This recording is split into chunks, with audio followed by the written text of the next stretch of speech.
The gunshot cracked through the night. It wasn't like thunder. It was sharp, deliberate, a sound that meant only one thing. Jediah Thornton was out of his cot before his eyes were fully open, the old Springfield rifle already in his hands. He didn't remember grabbing it. In the 8 years he'd lived alone in these Wyoming hills, it had become a part of his arm. He stood dead still in the darkness of his cabin, listening. The rain hammered a frantic rhythm on the roof, but Jed's ears, trained on the battlefields of the Civil War, filtered it out. He was listening for what came next. A second shot. Closer this time. Jed moved without a sound, his bare feet knowing the floorboards like the back of his own scarred hands. The third board from the hearth always creaked. He stepped over it. His bad leg, the one a piece of Confederate grape shot had tried to steal from him 11 years ago, barely made a whisper. At the door, he paused again. Just the wind now, howling like a banshee through the pines.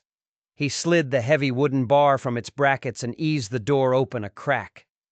Wind and rain exploded into the cabin. Jed squinted into the blackness. Lightning split the sky, a brilliant, terrifying flash, and in that single frozen moment, he saw it. A figure at his gate. It was small, hunched against the storm, swaying. Another flash, closer this time, and the shape resolved itself. A woman. Her dress was plastered to her body, and she was clutching a swollen belly. A word, torn to shreds by the wind, reached him. "Help!" Jed didn't think. He set the rifle against the wall and plunged down the porch steps, his uneven gait swallowing the muddy ground. As he got closer, the woman lifted her head. She was young, her face a mask of terror and exhaustion. Wet hair clung to her cheeks like black ropes, and there was blood on her shoulder. "Please!" she gasped, her eyes locking onto his. "She's coming! She tried to—" And then her eyes rolled back in her head. She pitched forward, a dead weight. Jed lunged, catching her just before she hit the mud. She was lighter than he expected, fragile as a bird. Up close, her skin was pale as death, her lips tinged with blue. Lightning flashed again, thunder shaking the ground beneath his feet. And in that flash, Jed saw something else. Movement on the road beyond his fence. A horse and rider, maybe? A dark shape vanishing into the storm. He didn't wait to find out. He lifted the woman into his arms and carried her back to the cabin, his bad leg screaming in protest. Inside, he kicked the door shut and laid her on his cot. In the dim glow of the banked fire, he saw the full picture. The wound on her shoulder was a graze, probably from a bullet. But that wasn't what made his blood run cold. As he shifted her to make her more comfortable, he saw the back of her dress. It was soaked in blood, but not from the gunshot. Dark, straight lines crisscrossed the fabric, welts, lash marks. Someone had taken a whip to this pregnant woman. A muscle jumped in Jed's jaw. He'd seen marks like that before, on the backs of slaves, on prisoners in Andersonville. Never on a woman about to bring a child into the world. The woman stirred, her eyes fluttering open. They were dark and filled with a terror so deep it felt ancient. "You're safe now," Jed said, his voice softer than he'd heard it in years. "What's your name?" "Abigail," she whispered, her voice a dry rasp. "Abigail Reed." Her eyes darted to the door. "She tried to kill my baby. Said it was tainted blood." "Who did?" Jed asked, his voice low and steady. "Victoria, my mother-in-law." Abigail's hands tightened over her belly. "She found out. She just went mad. The whip, then the gun." The story didn't make a lick of sense, but the terror in her eyes was real. The welts on her back were real. Jed moved to the hearth and stirred the coals, bringing the fire back to life. Flames licked up the dry pine, pushing the shadows back. He filled a kettle from the water bucket and hung it over the fire. "I need to remove your dress to tend to those wounds," he said, his back to her. "I was a nurse in the Union Army. I've seen worse." She just nodded weakly. He helped her sit up, his large, calloused hands surprisingly gentle as he worked the wet buttons. He tried to focus only on the task, on preserving what little dignity the poor woman had left. As he helped her slip the sodden garment from her shoulders, something small and hard fell from a pocket. It hit the floorboards with a soft metallic clink. Neither of them noticed. They were focused on the geography of pain etched across her back. The bullet graze was shallow, but the whip marks were angry and deep, some of them broken open and bleeding. Jed's jaw clenched so hard his teeth ached. He worked in silence, cleaning each wound with hot water. Abigail didn't make a sound, just a sharp intake of breath now and then. When he cleaned the deeper cuts with whiskey, she bit her lip until it bled, but no cry escaped her. She was strong. He'd give her that. "This mother-in-law," Jed said, his voice tight as he bandaged her shoulder. "Victoria Reed." "Widow of Colonel James Reed," Abigail said, her voice a little stronger now. "Union Army. She never lets anyone forget it. And your husband?" A shadow crossed her face. "Gabriel. He died 6 months ago, a mining accident." She took a shaky breath. "After he died, Victoria said I could stay on. Called it her Christian charity. What she meant was I could be her servant, her whipping girl." Bitterness crept into her voice. "She hated that I was from the South." Jed's hands paused. "Georgia," she said, answering his unspoken question. "Does that trouble you? You being Union and all?" "The war's over, Mrs. Reed," Jed said, resuming his work. "Been over for 11 years. He gave her one of his own clean shirts to wear. It swallowed her small frame. After settling her back on the cot, he started making a simple broth. That's when he saw it, glittering in the firelight on the floor. He bent down and picked it up, a brass button, military issue. But it wasn't Union blue. It was Confederate gray, and etched into the back was a small, delicate letter, T. Jed froze. The button felt as heavy as a cannonball in his palm. The warmth of the fire couldn't touch the sudden ice that flooded his veins. He looked over at Abigail. She drifted into an exhausted sleep, a hand still resting on her belly. Quiet as a ghost, Jed crossed to the far corner of the cabin. He pried up a loose floorboard and reached into the dark space beneath. His fingers closed around a worn wooden box. Sitting on the hearth, his back to the sleeping woman, he opened it. Inside, nestled on a scrap of faded gray cloth, lay a button. It was identical to the one he'd just found. Next to it was a photograph, a daguerreotype of a young man in a Confederate lieutenant's uniform. His eyes held a kindness that Jed hadn't seen in a long, long time. Lieutenant Thomas Beaumont, the man who'd saved Jed's life at Cold Harbor. Jed's hands trembled as he closed the box. He put it back in its hiding place and slipped the new button into his pocket. His mind was a storm of questions, but they would have to wait. He spent the night in his rocking chair, his rifle across his lap, the Confederate button clutched tight in his hand. He watched the sleeping woman, searching her face for a resemblance to the young man in the photograph. Around the eyes, maybe. The stubborn set of her jaw. Or maybe he was just seeing ghosts. Toward dawn, as the storm finally broke, Jed drifted into a fitful sleep. He didn't know it yet, but the war he thought he'd left behind had just followed him home. And the quiet life he'd built for himself was about to be blown to pieces. Abigail woke to sunlight streaming through the window. For a second she had no idea where she was. Then the memories came flooding back. Victoria's face, twisted with rage, the sting of the whip, the gunshot, her desperate flight through the storm. She sat up, wincing. The cabin was empty, but the fire was crackling. Her dress was hanging near it, almost dry. On the table beside the bed was a plate of bread and honey. The door opened and Jed stepped inside, carrying an armful of firewood. "You're awake," he said, his voice gruff. "Good. How you feeling?" "Sore," she admitted, "but alive. Thanks to you." He shrugged it off. "You should eat. The baby needs it." She reached for the bread, her stomach growling. "How long was I asleep?" "About 15 hours. It's past noon." Abigail nearly choked. 15 hours? Victoria will have the whole county looking for me." "Let 'em look," Jed said, adding a log to the fire. "My place ain't easy to find." She studied him as she ate. In the daylight, Jediah Thornton was a formidable man, tall and broad, with lines around his eyes that spoke of things he'd seen and tried to forget. Gray streaked his short-cropped hair and beard, though he couldn't be much older than 30. He moved with a quiet purpose, every action deliberate, except for the slight limp that betrayed his old war wound. "Why did you help me?" she asked. "Most men would have turned me away." He stared into the fire for a long moment. "Seen enough people in need turned away in my time. Figured the world has enough suffering without me adding to it." He straightened up. "You can stay till you're fit to travel." The next few days fell into a quiet routine. Jed tended her wounds and went about his chores. Abigail, unable to stand the idleness, took over the cooking. Soon, the small cabin was filled with smells it hadn't known in years. They talked a little, mostly about simple things. She told him about her mother, who died of fever during the war. He told her about his time as a nurse, how he found he had a knack for patching men up.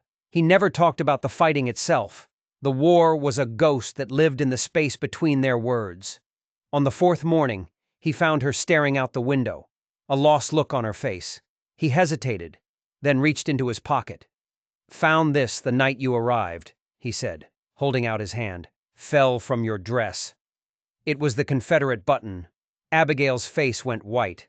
She snatched it from his palm, her fingers trembling. "Thank you," she breathed. "It's important to me." "I can see that," Jed said, his voice carefully casual. "Confederate issue. Officer's uniform." "It belonged to my brother," she said, clutching the button to her chest. "Thomas. Lieutenant Thomas Beaumont." Jed felt the floor drop out from under him. He kept his voice steady, a trick he'd learned in the Army. "Was he at Cold Harbor?" Her head snapped up, her eyes wide with shock. "Yes. How did you know that?" Jed didn't answer. He just stared at her. The sister of the man who had saved his life. The sister of the man who had died at the hands of her own father-in-law, Colonel Reed. The past wasn't a shadow. It was a loaded gun, and it was pointed right at them. The silence stretched out, thick with unspoken history. "I was there too," Jed finally said, his voice flat. "On the Union side." Abigail's face crumpled. "He was captured near the end of the war," she whispered. "They told us he died during an interrogation. We never even got his body back." She looked at Jed, her eyes pleading for something, though she didn't know what. Victoria, her husband, the colonel. He was at Cold Harbor, too. The pieces were clicking into place, forming a picture uglier than either of them could have imagined. This wasn't just about a cruel mother-in-law. This was about the war. It had followed them all the way to this remote Wyoming cabin, its cold hands reaching out to choke them. The week passed in a tense, fragile peace. Abigail's wounds began to heal, but a different kind of wound was opening between them. The knowledge of their shared violent history hung in the air. One evening they sat on the porch, watching the sun bleed across the sky. "Victoria never approved of me," Abigail said quietly, her hand resting on her belly. "She called me that Southern girl. After Gabriel died, it got worse. The insults, the punishments, sleeping in the root cellar." She took a shaky breath. "The whipping started after I told her about the baby. She said she wouldn't let me raise a Reed with Southern rebellion in its blood." Jed's knuckles were white on the arm of his chair. "And the gunshot?" "That was the night I ran. She found something out, something that pushed her over the edge. She came at me with the whip, screaming that the baby was tainted. I managed to get away, and she grabbed a pistol, fired at me as I ran out the door. It still didn't make sense. Victoria's hatred seemed too deep, too personal to be just about the war. There was something else, a missing piece." That night, after Abigail was asleep, Jed's own ghosts wouldn't let him rest. He told her he'd had a brother, Matthew, who fought for the Confederacy and died at Gettysburg. He told her how Thomas's kindness had reminded him that humanity could exist even in the hell of war. But he didn't tell her everything. He didn't tell her who had been in command of the interrogation unit where Thomas Beaumont drew his last breath. He was about to, the words forming on his lips, when a sharp, hard knock rattled the cabin door. Jed was on his feet in an instant, rifle in hand. He motioned for Abigail to stay silent and peered through a crack in the shutters. "Riders," he whispered, his voice grim.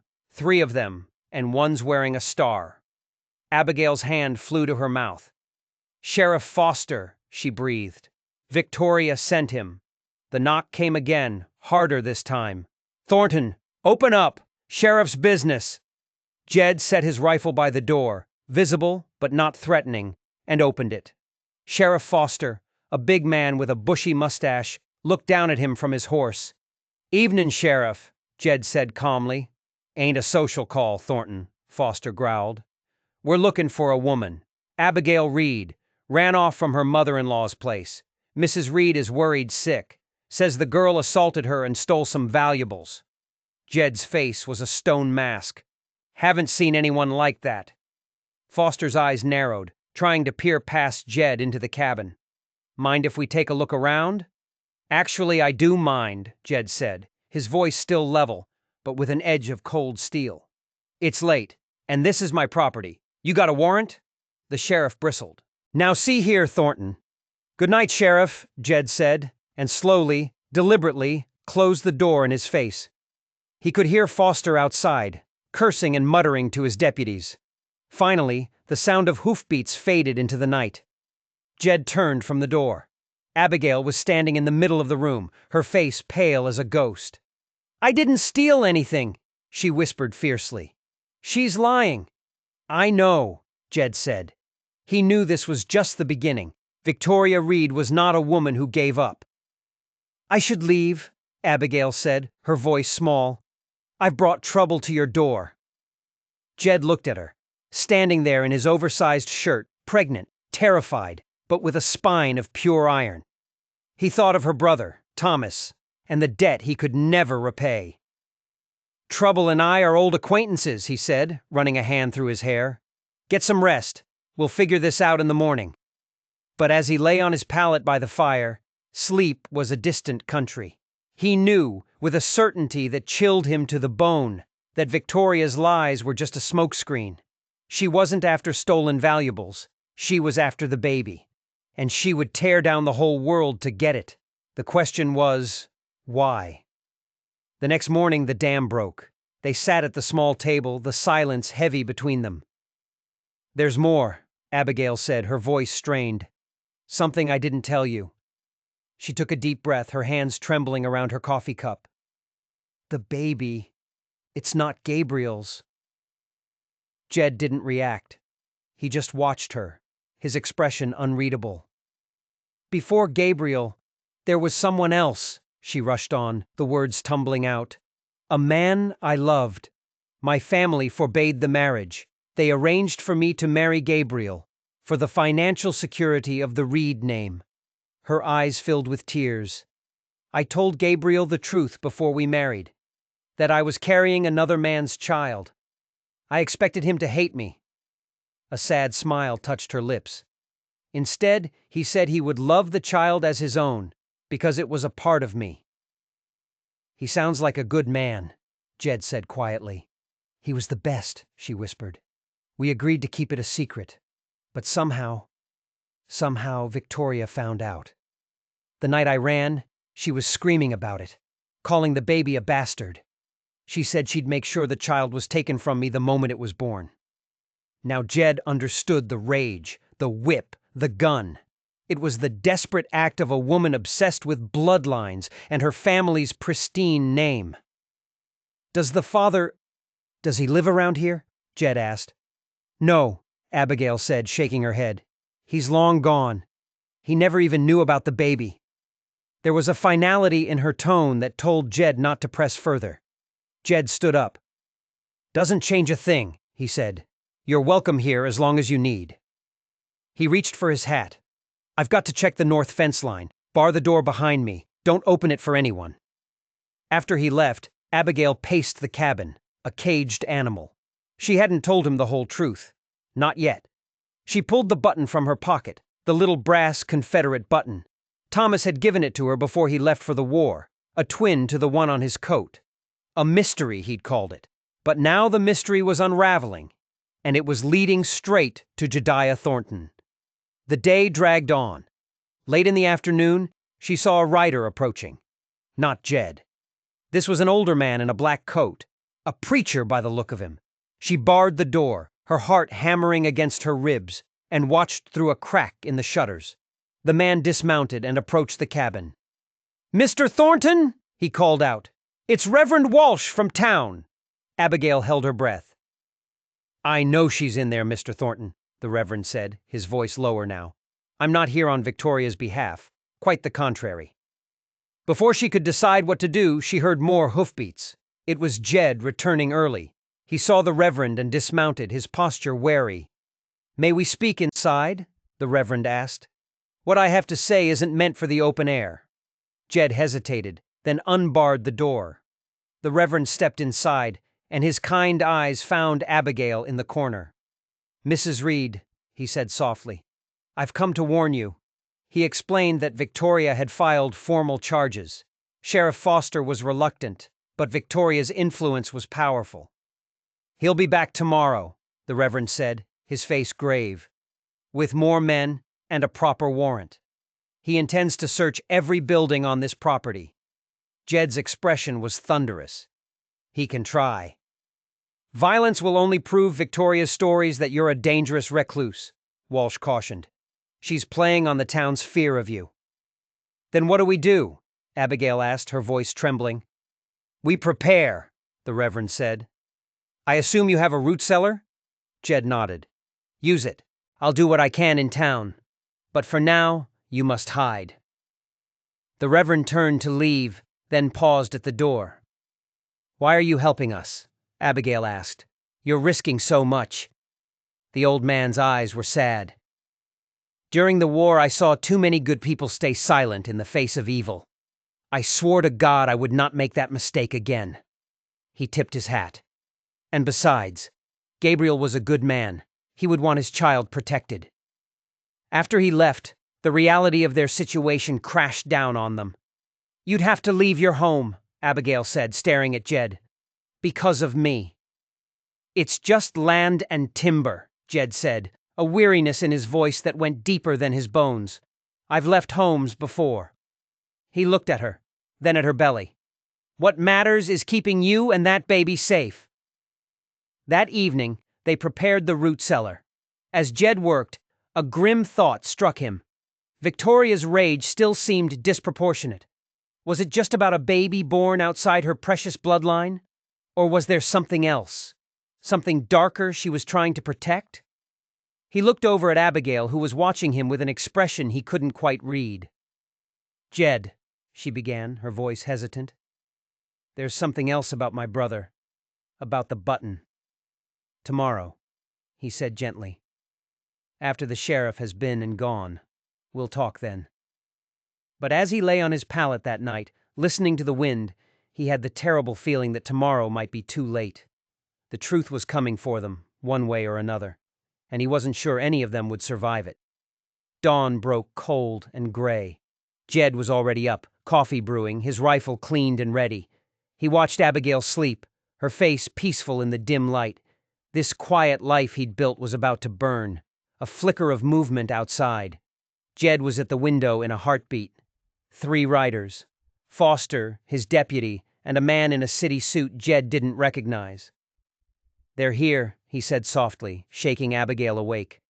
"Quickly, the root cellar. Not a sound, no matter what you hear." She moved without a word, her face a pale mask of fear. Jed helped her down into the dark space, then slid the trapdoor shut, covering it with a rug and a chair. He was sitting at the table sipping coffee when the knock came. Loud, authoritative. "Sheriff's business! Open up!" Jed opened the door to find Sheriff Foster and the stranger crowding his porch. "This is Judge Wilson," Foster said, shoving a piece of paper at Jed. "We have a warrant." Jed read it slowly, deliberately, making them wait.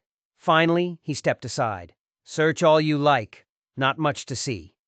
While Foster and his deputy tore the small cabin apart, Judge Wilson fixed Jed with a sharp gaze. "Mrs. Reed mentioned you might have a personal interest in this," the judge said. "Said the girl was asking questions about you in town before she disappeared." A cold knot formed in Jed's stomach. "Don't know why she would," he said, his voice even. "Never met her." "Sheriff!" the deputy called from the hearth. He held something up. A single long, dark hair. Woman's hair, Foster declared, looking at Jed with triumph in his eyes. Probably Mrs. Peterson's, Jed said smoothly. Used to bring me supplies before she moved to Cheyenne last spring. The lie was plausible enough to make Foster hesitate, but the judge was unconvinced. Check under the floorboards, he ordered. These old cabins always have hiding spots. They started stomping across the floor, listening for a hollow sound. They were getting closer to the trap door. Closer. Jed's heart hammered against his ribs. He stood up, thinking to cause a distraction. And then he heard it. Hoofbeats. Approaching fast. Everyone froze. A voice called out, "Sheriff Foster, Judge Wilson, a moment, if you please." It was Reverend Walsh. He hurried onto the porch, waving a piece of paper. "There's been a development," he announced, slightly breathless. "Mrs. Reed has withdrawn her complaint." The judge took the paper, a deep frown on his face. "This is highly irregular, Reverend. I reminded her of the biblical principles regarding bearing false witness," Walsh said, his expression pious, "and of the damage such accusations could do to her reputation." Foster snatched the paper. It was a signed statement. Victoria was dropping all charges. She now believed, the statement read, that Abigail had simply returned to family in Georgia. "But we came all this way," Foster grumbled, looking around the cabin one last time. "The warrant is now void," Judge Wilson said firmly. He gave Jed a stiff nod. "My apologies for the inconvenience, sir." As the men filed out, Reverend Walsh lingered. "I trust you're well, Mr. Thornton," he said loudly. Then in a whisper, "Keep her hidden a few more days. This isn't over."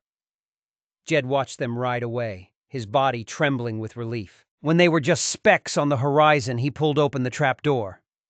Abigail emerged, blinking in the light. "I heard," she said, "but it doesn't make sense. Victoria would never back down like that."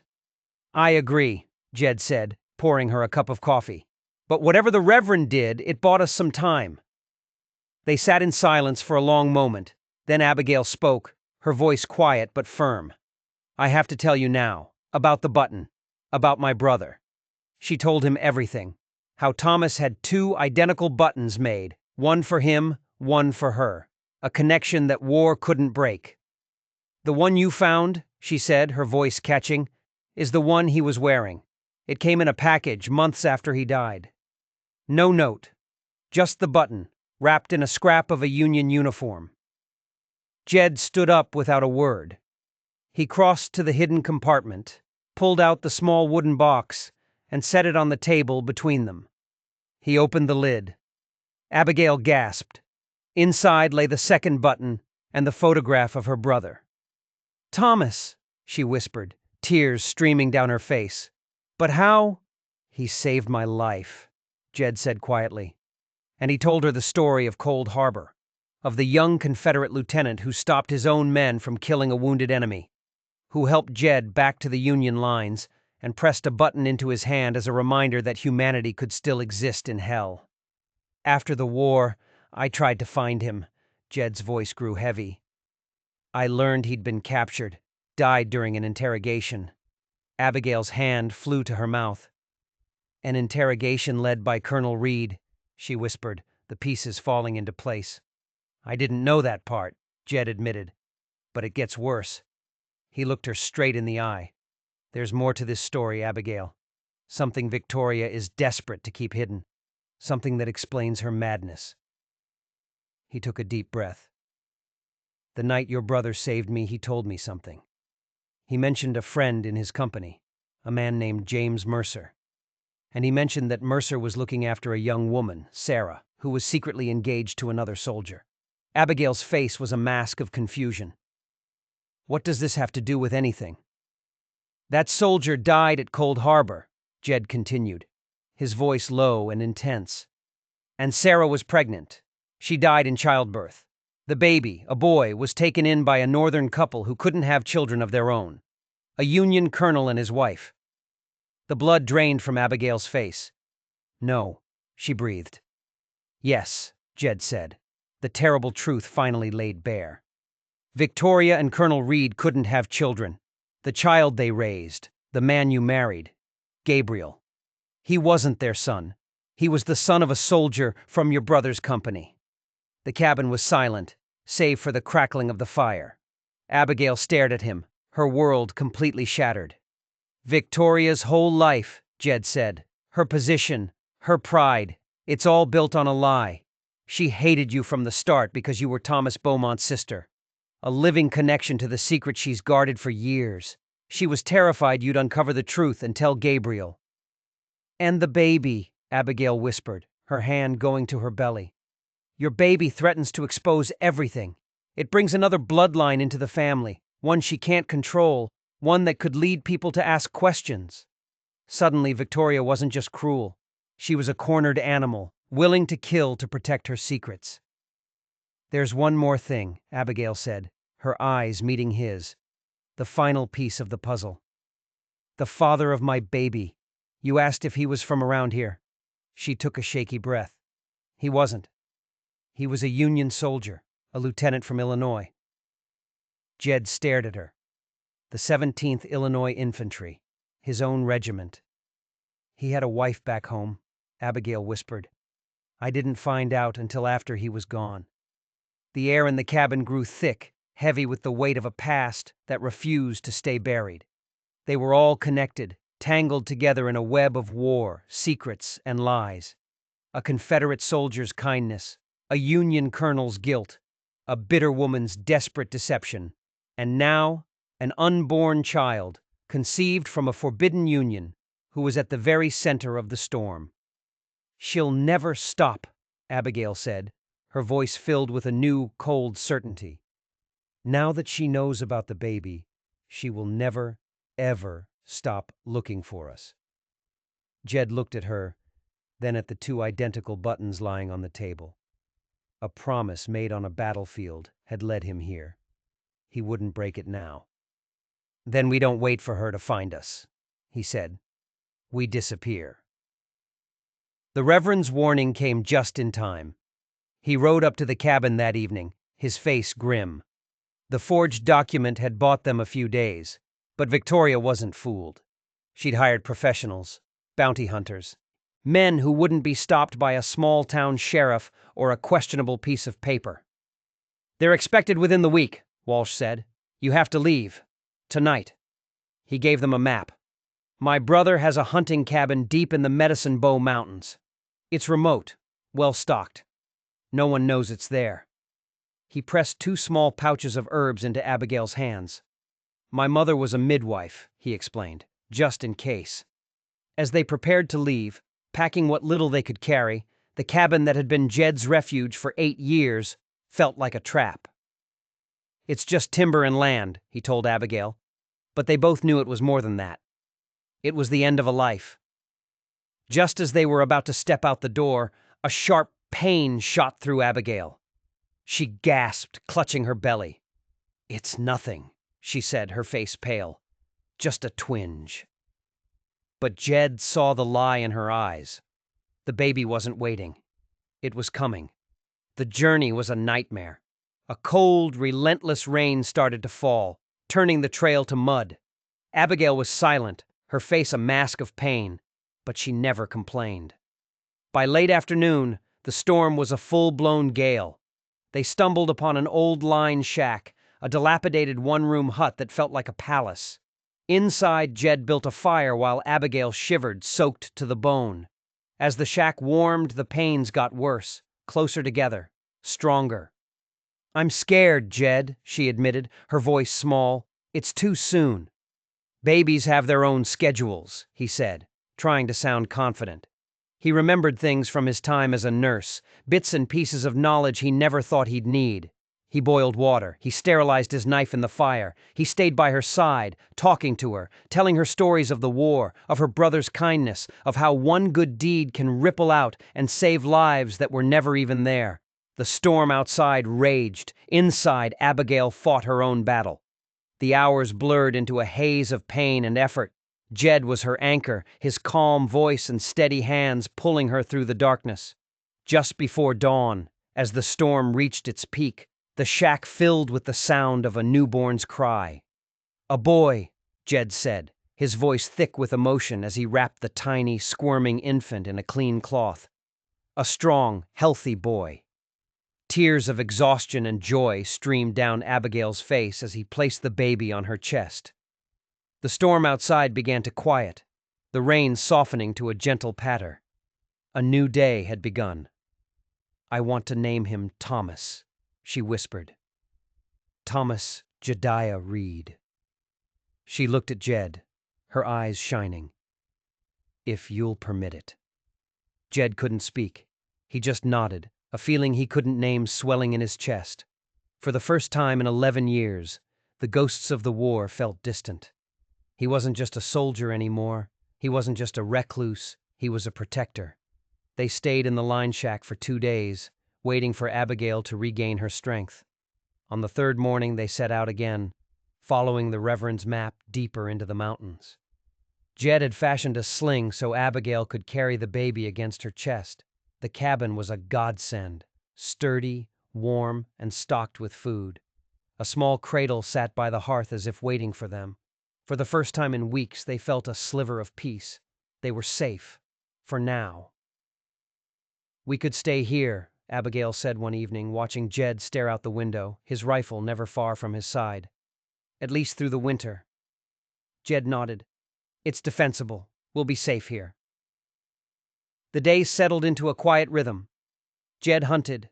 Abigail cared for Thomas and made the cabin a home.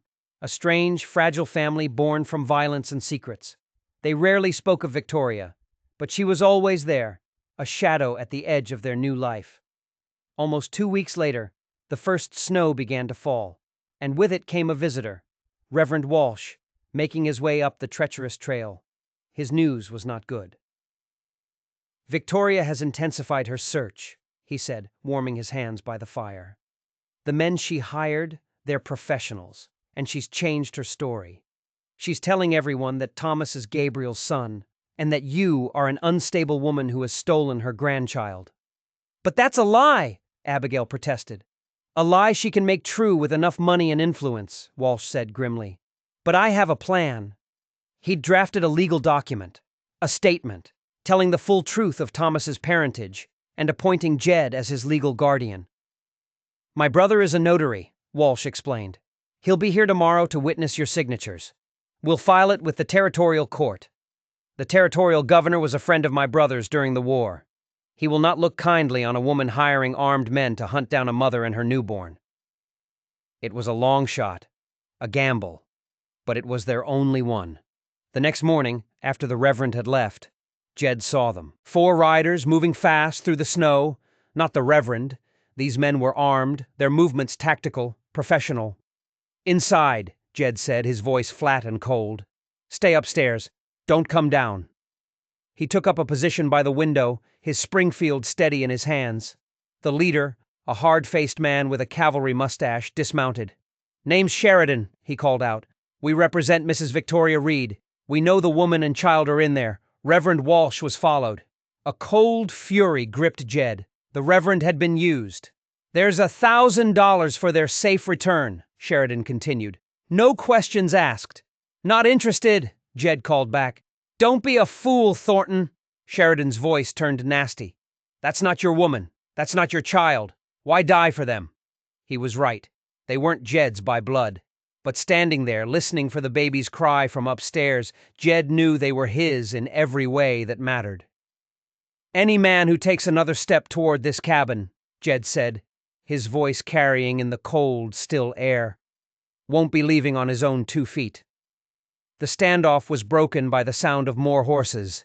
5 riders, emerging from the trees. At their head was Reverend Walsh, and beside him, his brother Jacob. The other 3 were wearing the badges of territorial marshals. Sheridan swore under his breath. "Captain Sheridan," Jacob Walsh said, his voice booming through the clearing, "I have here a warrant authorizing the arrest of any armed men found harassing the occupants of this cabin." The marshal stepped forward.